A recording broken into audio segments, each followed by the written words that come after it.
ngelihat warga yang kurang mampu, tapi belum kedaftar jadi KPM itu sebenarnya kalau dari Korkap tuh bisa daftarin nggak sih Mas? Forum Musdes itu kan lebih paham Mbak, apakah ini betul-betul tidak mampu atau tidak.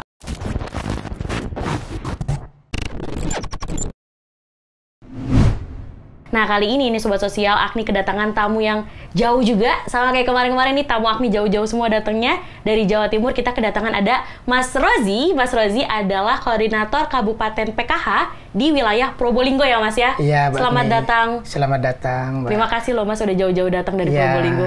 Tadi kesini naik apa Mas? Bis, mobil, motor, pesawat? Pesawat Mbak. Naik pesawat? Iya. Gimana nih Mas kan lagi naik pesawat, apalagi lagi pandemi sekarang gitu. Susah nggak naik pesawat?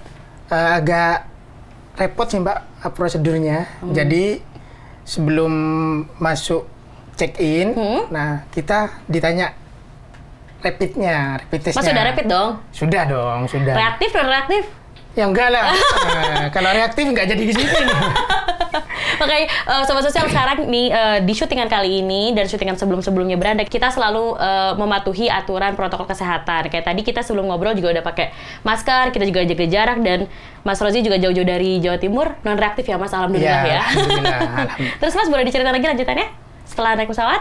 Nah setelah naik pesawat kan kita sudah waktu masuk ditanya menunjukkan. Nah, itu juga harus dilampiri surat jalan, Mbak, dari rumah sakit setempat. Jadi bukan hanya hasil rapid, tetapi nanti ada surat jalan. Nah, baru nanti di pesawat itu juga antri itu juga ada apa, Mbak, jaga jarak. Kemudian juga di bandara itu juga disediakan tempat apa hand sanitizer itu lengkap, Mbak. Jadi cukup ketat di bandara itu. Mas Rozi ini bisa dibilang bosnya para pendamping PKH nih. Kalau kemarin kita kedatangan Bawulan kan ya Mas ya? Nonton nggak Mas yang Bawulan? Ya nonton lah. Nonton ya? Edisi perdana harus nonton. Edisi perdana nonton. Nah, kalau yang sekarang dia datang ke beranda adalah bosnya pendamping. Disebutnya adalah koordinator kabupaten ya Mas ya? Iya, betul. Koordinator kabupaten. Sebenarnya tugasnya Korkap tuh ngapain sih Mas? Secara umum, bagaimana mensupervisi, memonitoring, dan mengevaluasi seluruh proses kinerja pendamping PKH gitu. Jadi mulai dari apa tugas-tugasnya, kemudian sampai kepada apa yang harus dilakukan kepada KPM-nya. Gitu. Berarti emang beneran bos ya Mas ya? Bosnya pendamping ya? Ya, dibilang bos boleh sih. Cuman biasanya apa Mbak ya, kalau bos itu terlalu Mbak, tinggi? Ya. Apa dong jadi sebutannya nih? Karena kalau saya sendiri Mbak ya, di Probolinggo itu, saya dengan teman-teman pendamping itu seperti keluarga gitu Pak. Jadi nggak atur jarak antara, oh saya di atas, teman-teman di bawah, enggak. Jadi kita sama lah dalam hal pekerjaan. Tapi Mas Rozi ini sebelumnya apakah langsung jadi Korkap atau sebelumnya pendamping dulu atau gimana nih Mas? Enggak Mbak. Jadi Korkap itu kan karir, Mbak, jabatan karir. Jadi Kemensos dulu itu membuka Korkap, lowongan menjadi Korkap itu harus salah satu syaratnya harus pendamping. Oh, jadi dulunya pendamping. Ya, atau operator kalau dulu, Mbak. Sekarang APD. Jadi saya dari pendamping, Mbak. Kalau boleh tahu, Mas Rozi dari kapan jadi pendamping? Kebetulan saya sejak awal ada PKH sudah jadi pendamping, Mbak. 2007. Wow, dari 2007 sampai kapan Mas akhirnya berpindah jadi Korkap? Korkap itu 2015, Mbak. 2015. Ya, pertama kali ada Korkap 2015. Saya daftar, alhamdulillah lolos. 7 sampai 8 tahun lah ya Mas jadi pendamping? Kurang lebih, Mbak. Kurang lebih. Pengalamannya banyak banget dong. Jadi sekarang lebih dekat sama pendamping karena dulunya juga pendamping ya Mas? Jadi lebih pernah merasakan gitu. Jadi semua unek-uneknya pendamping di daerah Probolinggo udah hafal ya, udah hatam ya kasarannya ya, udah masuk semua gitu. Ya insya Allah. Tapi tetap saya butuh sharing, butuh masukan dari teman-teman. Oh, tetap sharing juga berarti sama pendamping. Karena kan situasinya terus berkembang, Mbak. Mungkin 2007 dengan 2015 ke atas situasinya berbeda. Udah beda. Jadi kondisi pendampingnya juga berbeda. Iya, kondisi KPM-nya juga berbeda pasti. Betul, Mbak. Nah, Sobat Sosial, jadi yang perlu kita bahas nih sebenarnya, kenapa sih kita ngundang Mas Rozi ini jauh-jauh dari Jawa Timur? Emang prestasinya apa sih? Ternyata nih ya Sobat Sosial, aku juga baru tahu bahwa di Kabupaten Probolinggo ini berhasil melampaui target. Kalau target yang diminta sama Kemensos kan 10% nih. Kalau di Kabupaten Probolinggo itu totalnya udah 14% ya Mas ya? Betul, Mbak. Selamat 14%, berarti kurang lebih ada hampir 13.000 KPM yang graduasi ya. Wow, luar biasa. Ini kayaknya banyak banget. Sebenarnya banyak ya Mas SDM yang berprestasi gitu ya kalau di PKH ya. Kalau kita lihat dari Mbak Wulan kemarin ceritanya, terus juga di Probolinggo nih sampai 14% gitu, banyak banget berarti prestasinya ya? Iya, Pak, banyak. Jadi kenapa PKH ini mulai tahun 2007 sampai tahun 2020. Nah, ini kan hampir 13 tahun, Mbak ya? Iya, betul. 13 tahun berjalan dan PKH tetap ada. Nah, tentunya program ini dinilai berhasil dan ini tidak lepas dari peran pendamping terutama yang bersentuhan langsung dengan KPM. Betul. Jadi tanpa mereka ya mungkin tidak sampai sejauh 13 tahun PKH ini. Jadi kerja sama tim ya sebenarnya Mas ya? Betul, Mbak ya. Itu periodenya dari kapan sampai kapan tuh Mas? Periodenya Januari sampai Juli, Mbak. 2020. Januari sampai Juli. 2020. Wow, hitungannya banyak ya Mas ya? Ya. Jadi keberhasilan di Probolinggo ini, Mbak, tidak hanya dilakukan oleh perorangan, tapi oleh tim yang kompak gitu, Mbak. Oleh tim yang kompak. Satu SDM PKH Kabupaten Probolinggo ini semuanya sama-sama punya satu tujuan yang sama. Nah, itu Mbak. Jadi pertama Mbak, di situ ada peran dinas sosial Kabupaten Probolinggo. Jadi dinas itu Mbak secara rutin itu memberikan pembinaan kepada SDM PKH. Nah, pembinaan itu bisa dalam bentuk reward. Kemudian juga bisa punishment. Berarti dihukum dan diberi apresiasi gitu, Mas? Iya. Dihukumnya gimana, Mas? Ya nggak dihukum penjara lah, Mbak. Nah, kita kan... Soalnya kan serem gitu, Mas, kalau dihukum. Ya mungkin hukuman itu dalam artian pembinaan gitu, Mbak. Pembinaan. Jadi bukan dihukum kemudian seperti yang kita bayangkan lah, gitu, Mbak. Jadi kan karakter pendamping semuanya tidak sama. Betul. Gitu. Jadi bagaimana semangat mereka itu biar tumbuh, maka setiap tahun biasanya dinas itu memberikan hadiah, Mbak, kepada mereka-mereka yang terpilih sebagai pendamping terbaik. Ada terus, Mas, setiap tahun? Berarti? Ada. Tahun kemarin, 2019, dinas itu menyediakan 5 HP dan 5 laptop. Wow, itu untuk pendamping yang berprestasi? Iya, Mbak. Kalau hukumannya, Mas, pendampingan, tadi kan misalnya ada pendampingan tambahan gitu. Bentuk pendampingannya itu kayak gimana? Apakah berbeda sama pendampingan biasanya? Jadi kalau pembinaan itu kan sudah ada surat yang dari kementerian, Mbak. Jadi ada istilahnya surat peringatan 1, 2, 3. Dapat surat cinta ya, Mas ya? Cuman sebelum masuk ke situ, Mbak, tentunya ada pendekatan-pendekatan yang dilakukan. Jadi misal ada pendamping yang kinerjanya tidak baik, kita coba dekati, gitu kan. Kita coba ngobrol dulu. Ya, ajak ngopi lah, kemudian kita ngomongnya dari hati ke hati lah gitu. Kenapa kamu kok begitu? Nah, kan kira-kira begitu, Mbak. Kenapa kok nggak semangat? Kenapa kok ada halangan kah? Ada kendala kah? Jadi gitu. kita coba komunikasikan. Baru nanti kalau ada persoalan, ya coba kita carikan solusinya.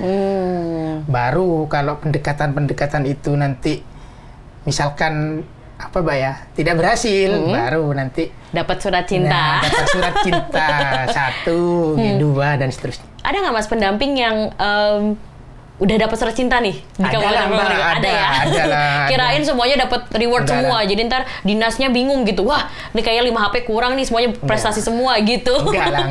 Ada. Ada aja ya? Pasti ada lah, Mbak. Namanya SDM PKH di Probolinggo kan 317, Mbak, semuanya. Mesti ada lah 1-2 yang sudah kita kasih surat cinta. Dan ini tujuan kita bukan untuk menghukum, Mbak. Tapi bagaimana memberikan kesadaran kepada mereka tentang tanggung jawab dan tugas pokok dan fungsinya. Iya, jadi pendampingnya bukan hanya pendamping aja gitu, tapi memang benar-benar diresapi jadi pendamping gitu ya, Mas ya. Tadi Mas sempat sebut ada graduasi mampu. Sebenarnya bedanya graduasi mampu sama graduasi mandiri itu apa sih, Mas? Nah, jadi ini begini, Mbak. Kalau graduasi mandiri itu biasanya bagi mereka KPM-KPM yang sudah dirasa mampu, maka pendamping itu melakukan pendekatan. Bagaimana mereka bisa sadar bahwa sebetulnya mereka sudah tidak layak lagi mendapatkan bansos PKH ini karena sudah mampu. Nah, sehingga ketika kemudian mereka sadar, kemudian secara mandiri mau keluar gitu, Mbak. Jadi, itu yang disebut graduasi mandiri. Dan biasanya kalau di Probolinggo itu nanti disertakan surat pernyataan gitu, Mbak. Bahwa saya yang bertanda tangan di bawah ini, nama KPM-nya siapa, kemudian bersedia keluar dari penerima bansos PKH. Gitu. Itu yang graduasi mandiri, Mas. Ya. Kalau yang graduasi mampu? Nah, kalau yang mampu ini, Mbak, biasanya masyarakat kan tidak sama semuanya kan, Mbak ya? Iya. Kadang-kadang ada yang sudah mampu, tapi masih merasa tidak mampu gitu kan, Mbak. Emang manusia nggak ada cukupnya kan, Mas? Dan ini masih menjadi PR kita semua, Pak, termasuk teman-teman pendamping PKH di Probolinggo. Karena salah satu tujuan PKH ini bagaimana merubah mindset KPM itu, Mbak. Itu ini yang penting. Iya, betul. Jadi jangan kemudian dia sudah mampu tapi mindsetnya masih miskin. Nah, ini yang juga harus kita rubah. Terus, gitu. Nah, dan ini masih ada, Mbak. Masih ada lah 1-2 yang itu tidak mau mundur. Nah, ketika ada seperti ini, kita coba komunikasikan dengan pemerintah desa. Jadi pendamping itu memapping, Mbak, mapping data. Iya. Mana dari penerima itu yang sudah mampu. Nah, nanti dikoordinasikan dengan desa, nanti dibahas di musyawarah desa. Jadi kalau di musyawarah desa, kan bisa itu, Mbak, dikeluarkan dari penerima. Jadi dikeluarkan secara diam-diam lah ya, Mas ya? Itu kan nggak ngomong kan nih sama KPM-nya atau ngomong? Bilang juga ke KPM-nya. Ya nanti nunggu hasil mustes, Mbak. Jadi gitu. Mustes itu kan musyawarah desa. Nah, misalkan si A, si B ini sudah mampu, maka nanti akan dicoret dari penerima bantuan. Bansos. Baru nanti kita komunikasikan dengan KPM-nya bahwa Ibu sudah tidak layak menerima PKH berdasarkan hasil musyawarah desa. Gitu. Berarti itu ya, Sobat Sosial, perbedaannya antara graduasi mampu dan graduasi mandiri. Walaupun sebenarnya sama-sama graduasi, tapi sebenarnya prosesnya beda-beda ya, Mas ya? Antara graduasi mandiri dan mampu ini. Tugas yang paling berat itu ada di teman-teman pendamping PKH. Jadi bagaimana pendamping itu memberikan pemahaman kepada KPM ketika dia sudah mampu bisa mundur secara mandiri. Nah, tetapi di sisi yang lain, saya selaku Korkap, bagaimana memberikan semangat, memberikan motivasi kepada pendamping agar bisa melaksanakan tugas-tugas atau proses-proses pendampingan dengan baik. Nah, ya itu, Mas, yang maksudnya mungkin juga Sobat Sosial penasaran. Kalau Korkap ini kan tugasnya kan tadi mensupervisi, mensupervisi pendamping, Mbak, gitu. Nah, tapi kalau misalnya spesifik untuk membuat pendamping ini akhirnya mau sesuai gitu targetnya untuk graduasi mandirinya, apa tuh yang dilakukan sama Korkap, Mas? Pertama, bagaimana pendamping itu, Mbak, bisa melaksanakan tugas pokok dan fungsinya dengan baik. Tetapi yang lebih penting adalah bagaimana pendamping itu melaksanakan tugas-tugasnya itu secara konsisten dan merasa hobi lah gitu, Pak, senang gitu, Pak. Jadi pekerjaan itu bukan hanya sebatas kewajibannya, bukan jadi beban ya, Mas ya? Bukan menjadi beban, tapi sudah menjadi hobi, dan ketika bisa melakukan itu ada kebahagiaan tersendiri gitu. Jadinya bukan tekanan ya, Mas? Iya, bukan tekanan gitu, Mbak. Mas turun ke lapangan juga nggak untuk ngelihat kondisi KPM gitu? Nah, kalau misalnya ngeliatin KPM yang misalnya kurang mampu gitu, tapi dia belum terdaftar nih sebagai KPM, ngeliat warga yang kurang mampu, tapi belum kedaftar jadi KPM, itu sebenarnya kalau dari Korkap tuh bisa daftarin nggak sih, Mas? Daftarin gitu. Kayaknya nih nggak mampu nih, udah deh kita daftarin aja biar dapat KPM, dapat bantuan gitu. Bisa nggak, Mas? Kita cek dulu, Mbak. Kadang memang ada masyarakat yang layak dapat bansos, tetapi tidak dapat. Kita cek. Apakah masyarakat itu ada di data DTKS atau tidak? Kalau tidak masuk, maka kita sampaikan ke pendamping supaya dikoordinasikan dengan pemerintah desa, supaya nanti kalau di musdes Bisa dimasukkan? Bisa dimasukkan di DTKS. Karena berarti... syarat utamanya Mbak untuk dapat bansos harus punya ID DTKS. Berarti sebenarnya ketika musyawarah desa itu yang dibahas bukan hanya yang warga yang sudah mampu tapi masih mendapatkan bantuan, tapi juga warga yang kurang mampu sebaliknya, Mbak, harus dapat bantuan gitu ya. Jadi bisa memasukkan, bisa juga mengeluarkan. Wow. Gitu. Berarti musyawarah desa ini penting banget ya Mas ya? Iya Mbak. Berapa kali sih Mas bisa musyawarah desa itu? Kalau musdes, kalau di Probolinggo secara rutin tergantung kebutuhan sih Mbak. Cuman biasanya bisa dilakukan setiap 3 bulan sekali gitu, Mbak. 3 bulan sekali. Iya, selalu ada update-nya tuh ya Mas ya? Iya. Data itu kan sudah ada Mbak di DTKS. Tinggal jadi biasanya data DTKS itu lewat dinas sosial diberikan ke masing-masing desa. Kemudian data itu baru dimusdeskan. Mana data yang masih layak ada di DTKS, dan mana yang harus dikeluarkan. Gitu. Jadi itu kemudian mana yang masyarakat jika masih ada yang tidak mampu tapi belum masuk bisa dimasukkan gitu, Mbak. Berarti sebenarnya Korkap juga bisa memasukkan lah ya kasarannya ya untuk dibawa ke musyawarah desa itu ya. Bisa mengusulkan gitu, Mbak. Karena nanti yang menentukan kan musyawarah desa, Mbak. Jadi misal menurut teman-teman pendamping PKH ini masyarakat tidak mampu. Kemudian belum dapat bansos, kemudian diusulkan untuk dimasukkan di TKS. Nah tentunya forum musdes itu kan lebih paham, Mbak, apakah ini betul-betul tidak mampu atau tidak. Berarti memang semua keputusannya adanya di musyawarah desa gitu ya, Mas ya. Kita sempat ngomong tadi soal strategi nih, Mas ya. Kalau strateginya Korkap nih, Mas, untuk membekali nih para pendamping nih biar sesuai target. Itu apa Mas strateginya? Pasti ada strategi khusus dong, apalagi Korkap nih. Nah, betul, Pak. Jadi seperti yang saya sampaikan tadi, Mbak ya. Ada beberapa hal yang dilakukan oleh teman-teman di Probolinggo. Nah, tentunya dengan pertama ketentuan-ketentuan atau aturan yang sudah berikan oleh kementerian itu tetap kita lakukan. Tetapi ada beberapa hal kita melakukan di luar itu yang tujuannya bagaimana target-target itu bisa tercapai.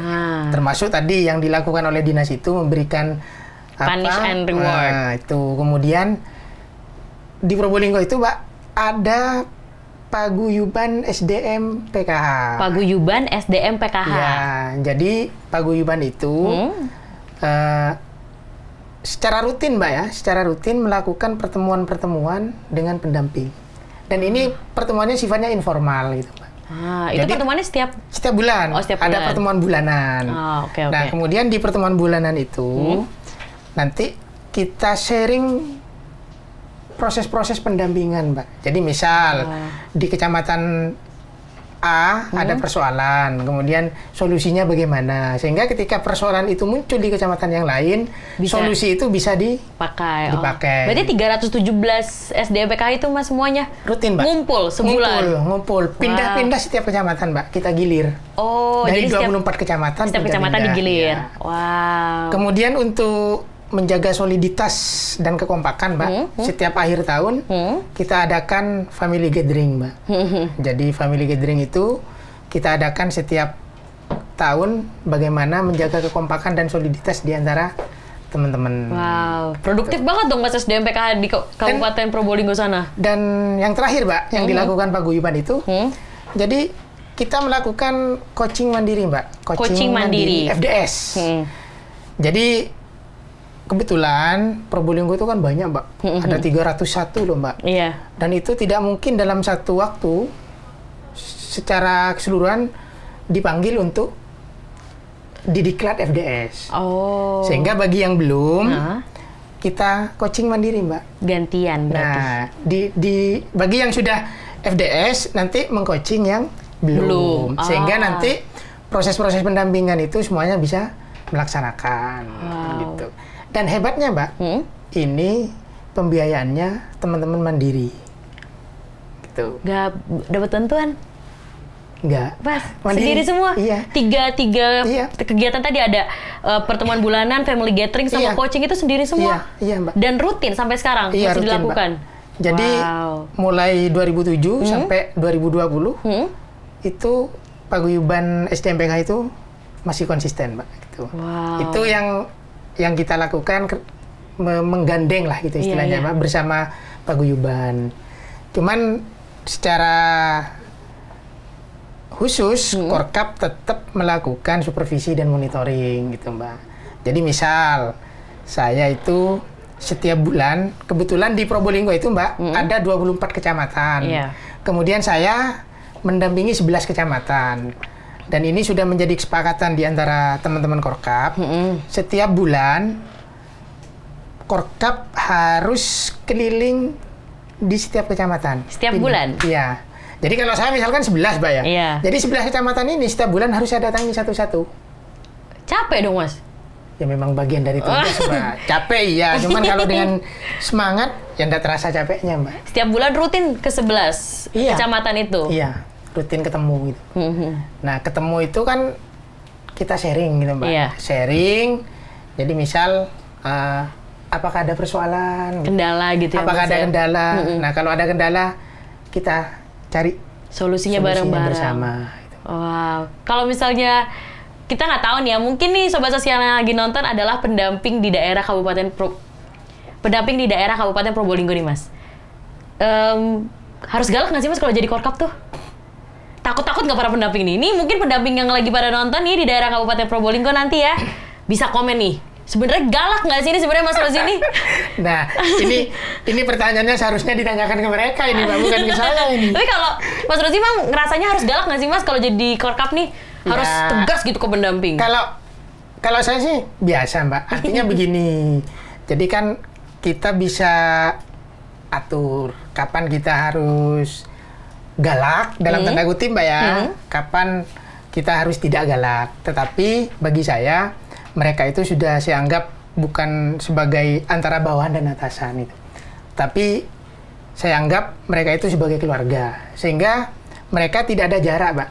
Tidak ada jarak dengan saya, dalam artian saya selalu sampaikan ke teman-teman, kalau ada masalah, ada kendala, ngomong, silahkan. Bahkan tidak jarang kita datangi, Mbak.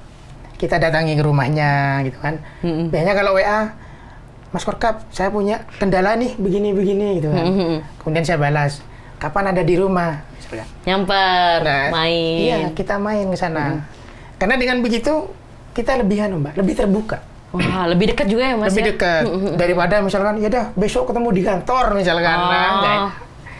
Lebih banyak pendekatan-pendekatan informal berarti ya, Mas ya, kalau aku dengar ceritanya tadi sama pendamping gitu. Jadi kayak bener-bener udah temenan aja gitu. Nah, itu memang kayaknya lebih Mbak. Artinya teman-teman itu lebih santai, dalam artian kesadaran mereka untuk memahami dan bertanggung jawab terhadap tugas-tugas mereka itu lebih kerasa gitu ya, Mas? Iya, lebih kerasa itu, Mbak. Tapi kalau dari tadi aku ngobrol sama Mas Rozi nih ya, kayaknya nih Mas Rozi ini sebenarnya aku agak-agak bingung nih. Orang lahir, tadi sempat ngobrol-ngobrol, lahir kecil di Probolinggo. Tapi kok logatnya Madura, Mas?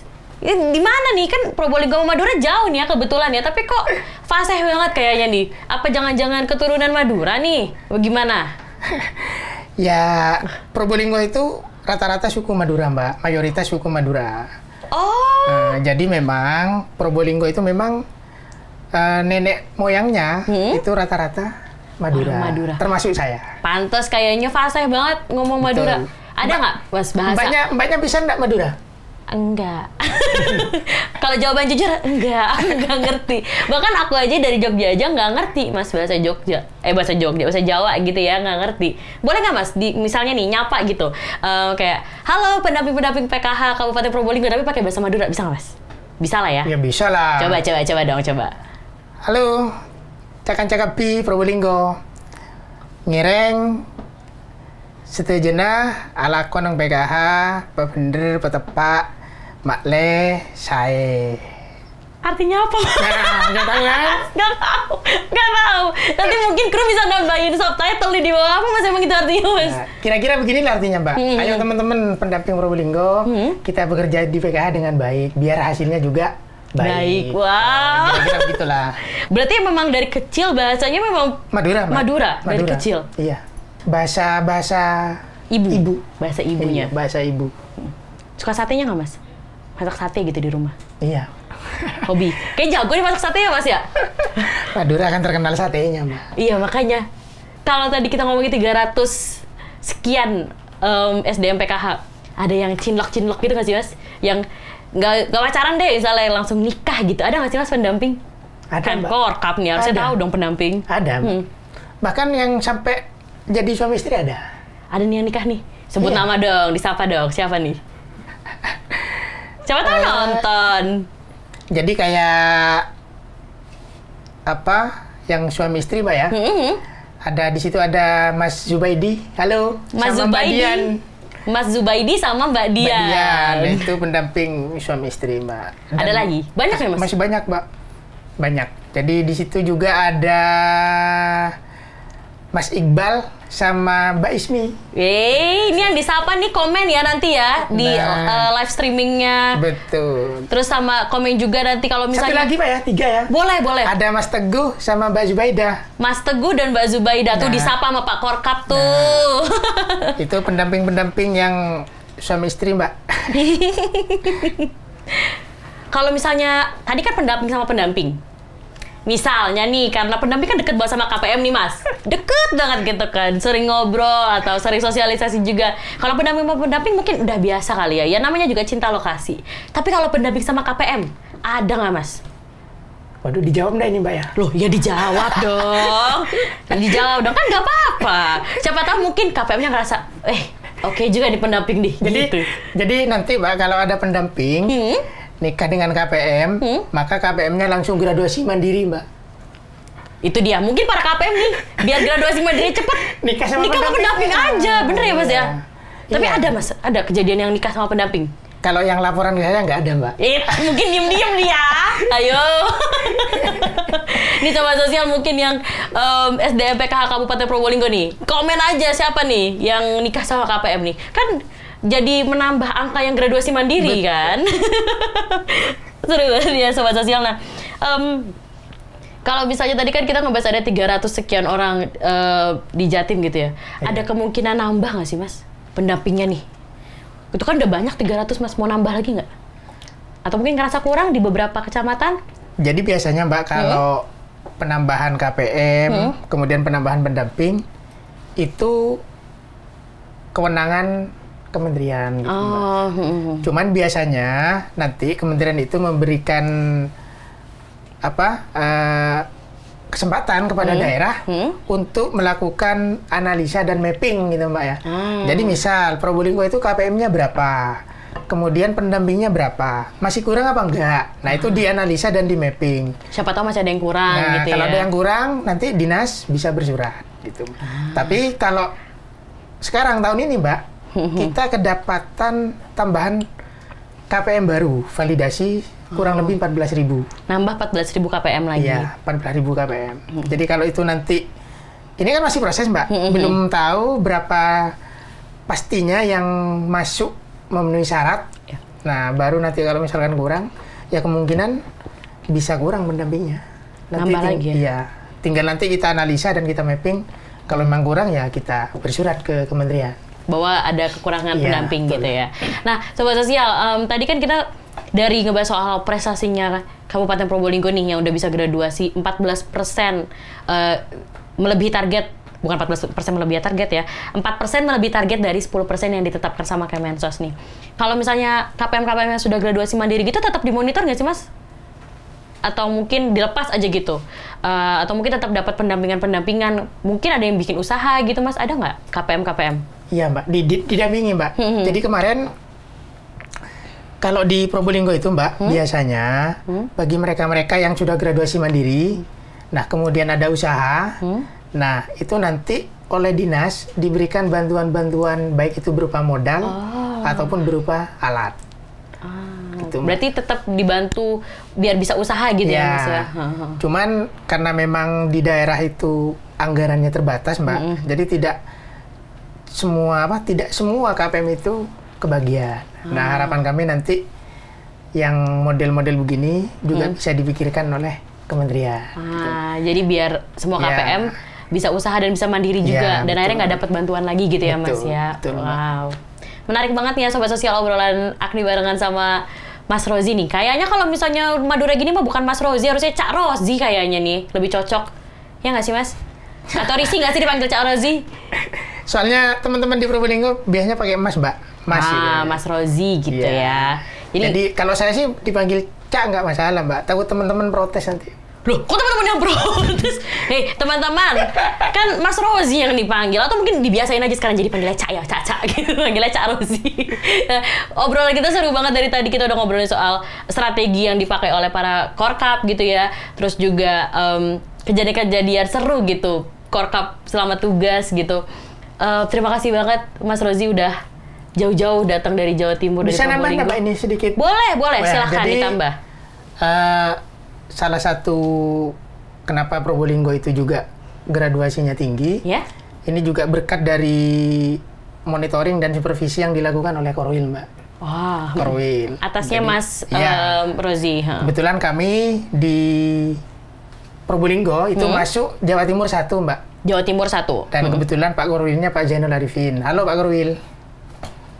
Halo.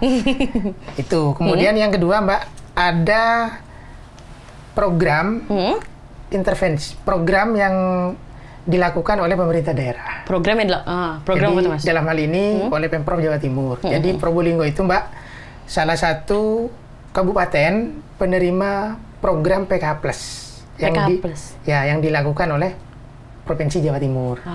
Jadi PKH Plus itu, Mbak, mengintervensi PKH yang ada lansianya. Jadi jadi KPM PKH yang ada lansianya, maka lansianya itu dibantu.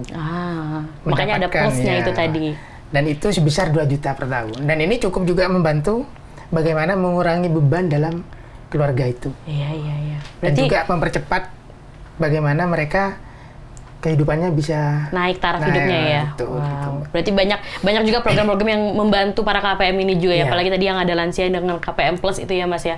Nah, ada lagi Mas yang mau disampaikan mungkin untuk para KPM nih, atau untuk para pendamping, atau mungkin rekan sesama korkap, ada yang mau disampaikan Mas sebelum kita tutup? Baik, teman-teman korkap di Jawa Timur dan di seluruh Indonesia, saya berharap apa yang ada di Probolinggo, pencapaian graduasi yang cukup tinggi, ini tentunya bukan satu hal yang tidak mungkin untuk dilakukan di tempatnya teman-teman. Oleh karena itu, saya berharap monggo nanti apa yang sudah saya ceritakan, pengalaman-pengalaman ini bisa diambil hikmahnya atau bisa dilakukan, disesuaikan dengan kondisi dan kebutuhan di daerah masing-masing. Betul. Jadi semoga nanti strategi-strategi yang tadi sudah disebutkan sama Mas Rozi ini bisa dipakai juga mungkin dengan korkap-korkap yang di wilayah lain gitu ya. Ini hanya berbagi cerita gitu, Mbak. Betul. Jadi kalau misalkan situasi dan kondisinya mungkin bisa dipakai, ya kan bisa. Cocok gitu ya, mungkin ya bisa dipakai juga strateginya. Karena sangat membanggakan, Mas. 4% melebihi target yang ditentukan, itu kan juga bukan angka yang sedikit. Pasti juga bukan kerja sama satu orang aja, tapi satu tim semua 317 orang itu tadi bekerja barengan untuk bisa menaikkan taraf hidupnya para KPM dan juga bisa membantu warga-warga yang membutuhkan gitu ya, Pak. Terakhir, Mbak. Ya, boleh. Terakhir, saya selaku Korkap PKH Kabupaten Probolinggo mengucapkan terima kasih kepada teman-teman SDM PKH Probolinggo, baik APD ataupun pendamping PKH. Saya yakin untuk bulan-bulan berikutnya sampai bulan 12 kita masih bisa melakukan hal yang sama.